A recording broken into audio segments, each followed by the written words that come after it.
Political సినిమాల సందడి ఈ మధ్య చాలా కామన్ అయిపోయింది. స్టేట్ నుండి సెంట్రల్ వరకు అన్ని చోట్ల ఈ హడావిడి కనిపిస్తోంది. తెలుగు రాష్ట్రాల్లో ఈ సందడి ఇంకాస్త ఎక్కువగా ఉంది. త్వరలో జరగబోయే ఆంధ్రప్రదేశ్ ఎన్నికల సందర్భంగా ఆల్రెడీ వెండితెర మీద కూడా హీట్ కనిపిస్తోంది. 2019 ఎన్నికల సమయంలో యాత్ర సినిమాతో ఆడియన్స్ ముందుకు వచ్చిన మహి వి రాఘవ 2024 ఎలక్షన్స్ నేపథ్యంలో యాత్ర 2ను ప్రేక్షకుల ముందుకు తీసుకువస్తున్నారు.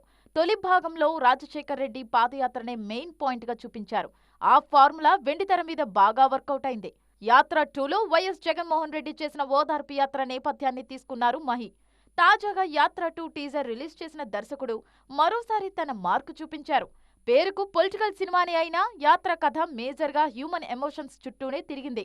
అందుకే పొలిటికల్ ఇంట్రెస్ట్ తో సంబంధం లేకుండా అందరికీ కనెక్ట్ అయింది. యాత్ర 2 విషయంలోనూ ఎమోషన్స్ నే నమ్ముకున్నారు దర్శకుడు. ఈసారి కాస్త పొలిటికల్ టచ్ పెంచినట్టుగా అనిపిస్తున్నా తన మార్క్ సెంటిమెంట్స్ హైసెన్స్ పుష్కలంగా ఉండేలా చూసుకున్నారు. అందుకే ఈ టీజర్ కు కూడా మంచి రెస్పాన్స్ వస్తోంది. టీజర్ ఆకట్టుకున్న సినిమా రిలీజ్ విషయంలో ఇబ్బందులు ఎదురవుతాయేమో అన్న డౌట్స్ మాత్రం రైజ్ అవుతున్నాయి. రీసెంట్ గా పొలిటికల్ థీమ్ తోనే తెరకెక్కిన వ్యూహం సినిమా 1కి 2 సార్లు వాయిదా పడింది. దీంతో యాత్ర 2 విషయంలో అలాంటి ఇబ్బందులు ఎదురుకాకుండా ముందు నుంచే జాగ్రత్తలు తీసుకుంటున్నారు మేకర్స్. ఫిబ్రవరి 8న ప్రేక్షకుల ముందుకు రానుంది యాత్ర 2.